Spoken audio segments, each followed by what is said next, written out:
Hi, it's Dorothy Guining with Scrapbooking Quebec. Today I'm here for Mercy Tiara Kits, and I'm going to be creating this 12 by 12 layout featuring the February 2024 release called Nostalgia. This is a super versatile kit with a varied color palette, and it includes material from Simple Stories, Vicki Boutin, and more. I'm going to be dipping into the brighter colors today, and here's what I've selected. Mostly from the Simple Stories True Colors and Fresh Air collections. And that soft green solid paper is from the Valentine's add-on kit, and that's from Echo Park Paper.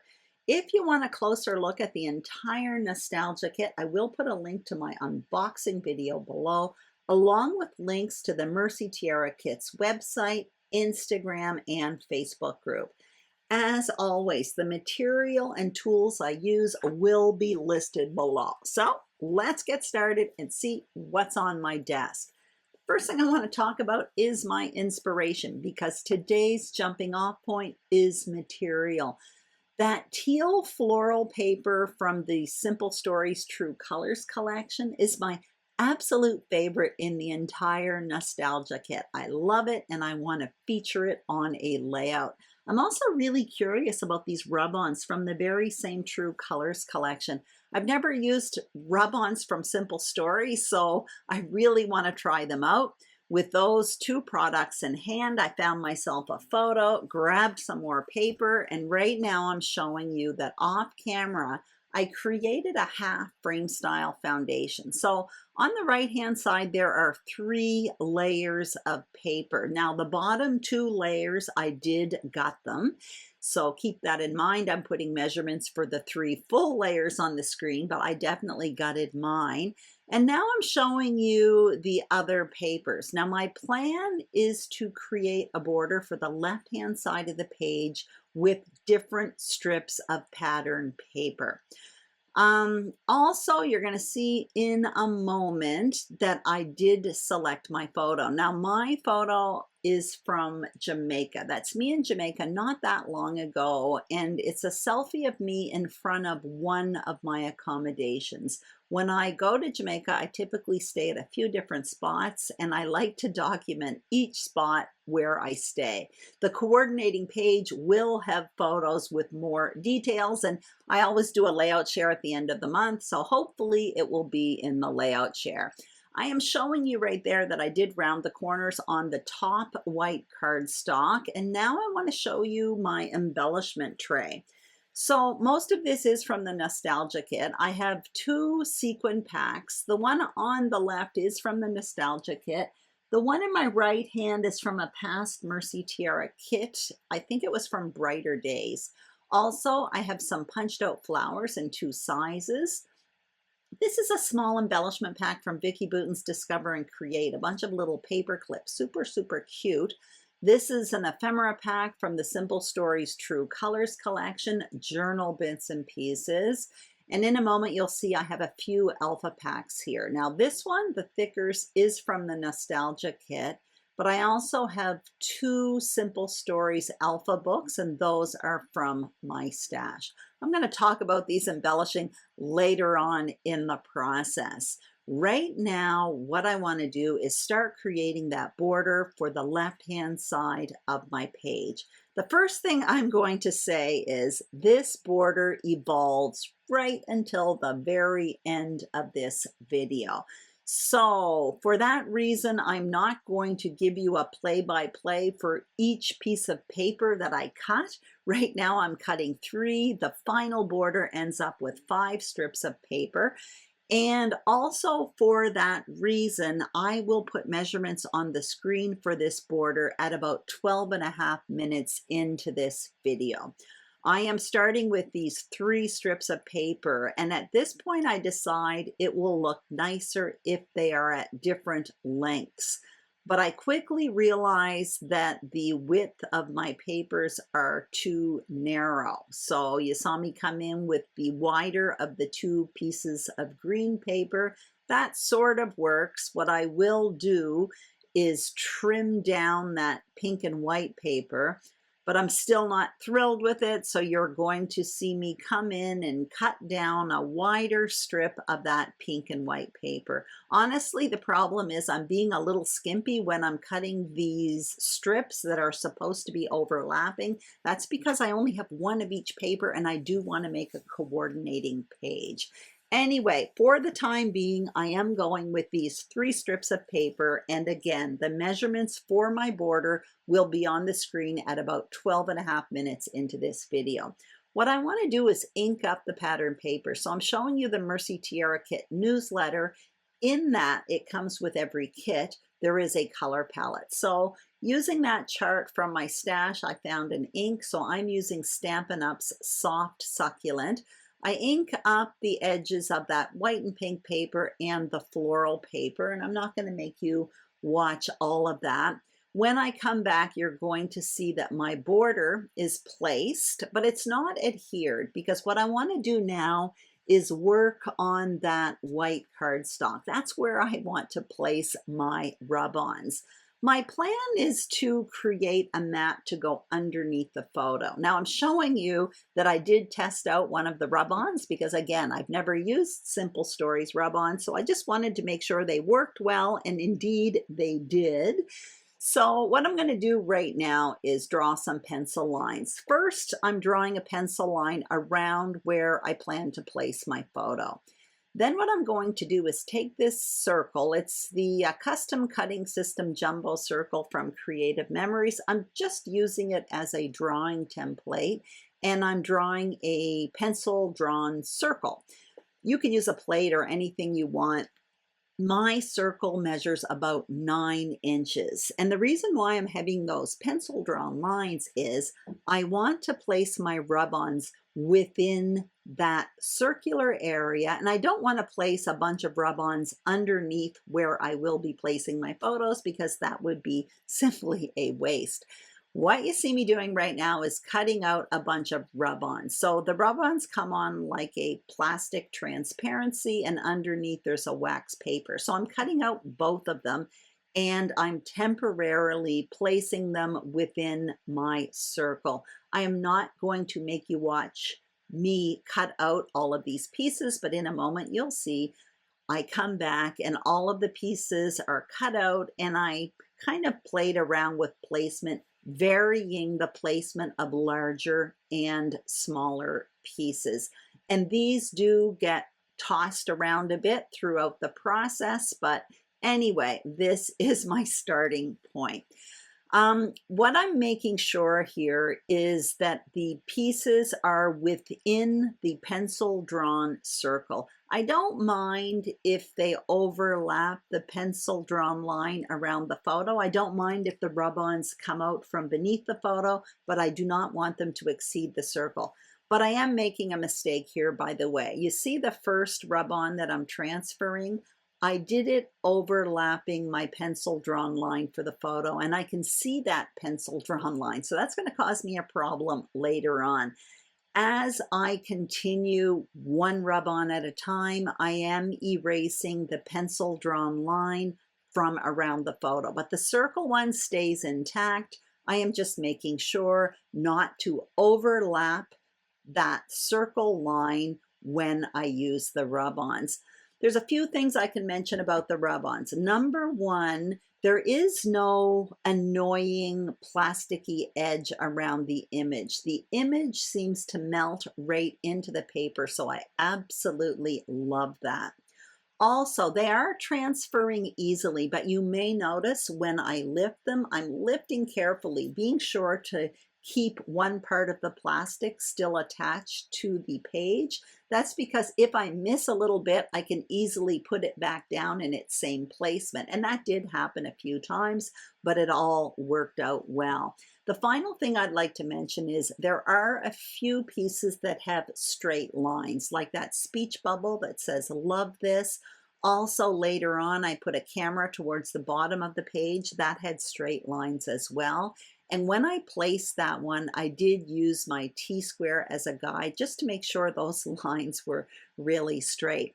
Now, even though I more or less had everything placed, I do switch things up a little bit.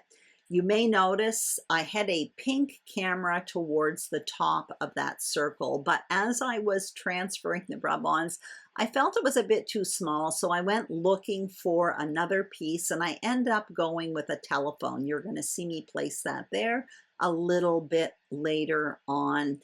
And also, once the main pieces are down, there are some holes in my circle as well. So I end up coming in and filling those holes with some smaller pieces. There I go with that pink camera, and then I come in with that telephone that I mentioned earlier.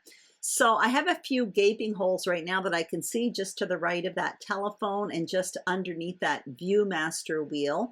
So I find two smaller pieces to fit in there. I have the word rad that I'm placing right now. And in between the telephone and that Viewmaster wheel, I have trouble finding a small piece, but in the end, you're gonna see I have these three tiny little diamonds that I end up putting there. Still, once those are down, there will be some spots that I want to fill in, but I save that until the very end of this video. But basically, I'm really, really happy with how this looks, except for that pencil line that I can see through that first rub-on I put towards the bottom of the page. But I do address that later on. Right now, I'm playing with my border again. So at this point, I decide I want to add a bit of yellow paper there. So I go with this, it's kind of a yellowy goldish. It's from the True Colors collection and it has soft pink hearts on it. So I'm cutting myself another strip of paper here and I'm going to play around with the border placement as well. Now at this point as well, I decide that my floral paper is too narrow. So I'm going to cut myself a wider strip of that as well. You can see why I didn't put my measurements on the screen earlier. This does continue to evolve.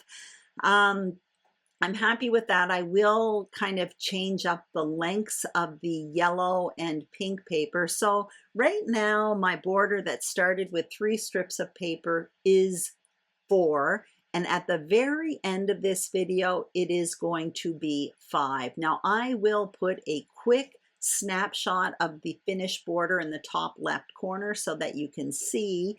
And the measurements that I'm putting on the screen right now are for the finished border for all 5 strips. And keep in mind, even though right now I'm adhering that pink and white strip right towards the top of the page, the final border, I cut off the top inch of it, so it just goes down a bit. And I just like the way that looks better.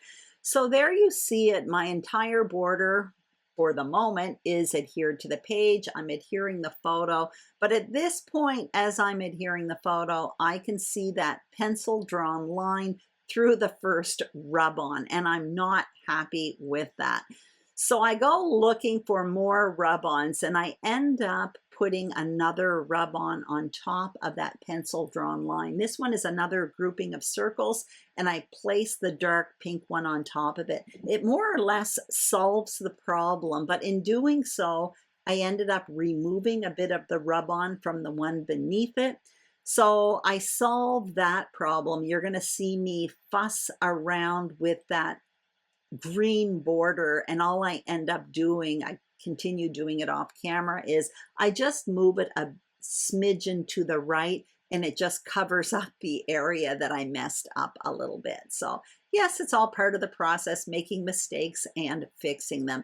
So my border's all fixed, the one I have for the time being. I've got my embellishing all around me. I have my title, which is going to be Room 2, the Libra.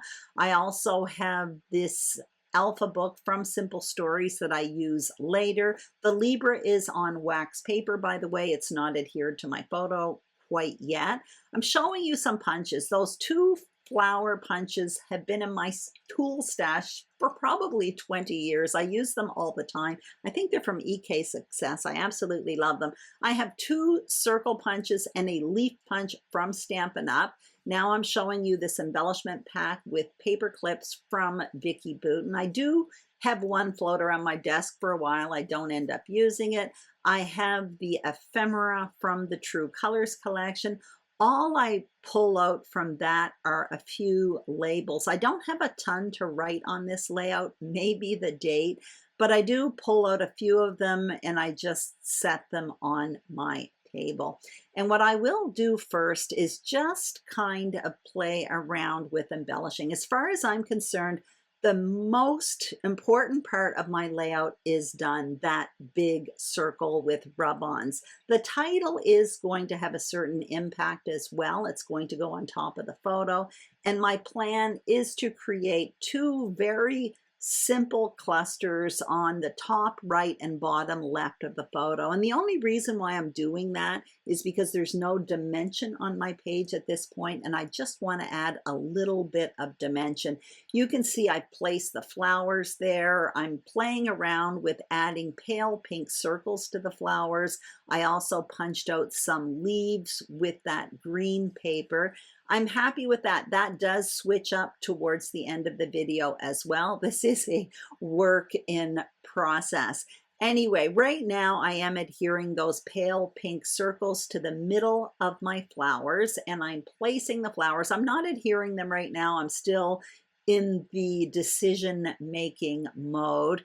But what I do after placing these flowers, not adhering them, is I decide to adhere my title on top of the photo because I know that's going to have a big impact. And I don't mind covering up this photo because, again, I am going to have a coordinating page with accompanying photos.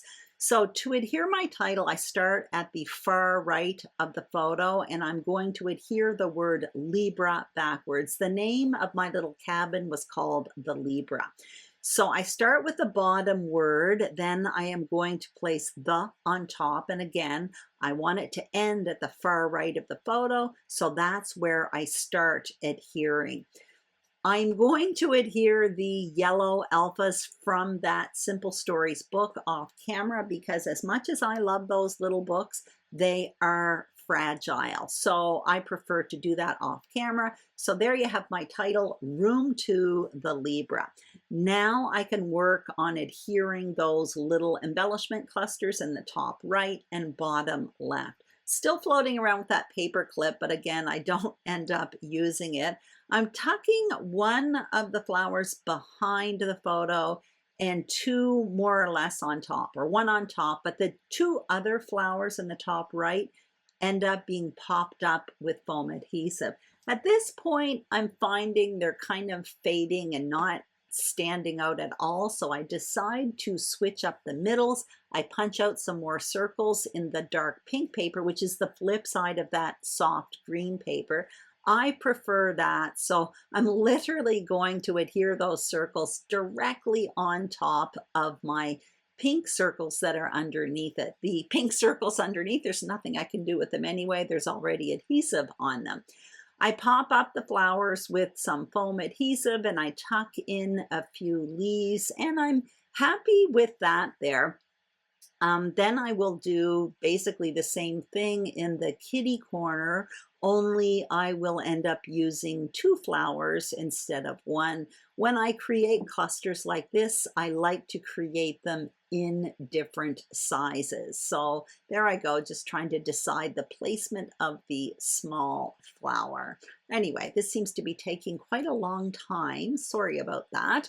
Anyway, I will move down to the bottom corner and then I will just have a few finishing touches. I'm also taking the petals of those flowers and kind of bending them up because my adhesive is just right in the middle behind them, so it's easy to do. Again, I've had those punches for probably 20 years. They are among my first punches. I find flower punches and leaf punches, a few basic ones for the tool stash, very, very handy. Now I'm looking at the ephemera pieces, so I'm still thinking about that paper clip and I don't end up using it. I'm going back in my ephemera pack from the True Colors collection and I end up tucking the word together underneath the photo, and I'm happy about that. I am there with my husband, and again, my writing will be on the opposite page. Now I'm getting out the sequins, and I decide to go with the sequins from the Brighter Days collection. I like the yellows and the aquas in it. And what I'm going to do is just take my Nuvo liquid adhesive and add little dots in the open areas of my circle. And then I'm coming in with this little, I don't even know what to call this tool. It's like a sequin picker upper. That's what I call it. So basically it has almost like a waxy tip and you can pick up sequins, and it is in the Mercy Tiara shop. I won it there at one point, and it's a game changer for me when I use sequins. I'm not a big sequin user, but it is really fun to pick up the sequins with this little tool. Also, I must say, I'm finding this kind of a little Zen experience, picking them up one at a time and placing them on my glue dots. So basically, once this is done, the entire layout is finished. So you can see I tweaked the border again. That pink diagonal check got trimmed a bit, so now it starts about 1 inch from the top, and I also added a dark pink narrow strip of paper. I like how that dark pink picks up on the pink in the flowers. It basically forms a visual triangle and it just looks more balanced to me. So that's it. I hope you enjoyed this video. If you did, I'd greatly appreciate a thumbs up. If you haven't subscribed to my YouTube channel, Scrapbooking Quebec, I would be honored and thrilled if you did. And if you are a subscriber, thank you very, very much. Make sure to check out the Mercy Tiara Kit shop for the Nostalgia Kit and much, much more. The links are below. Take care, and I will see you soon on YouTube. Bye-bye.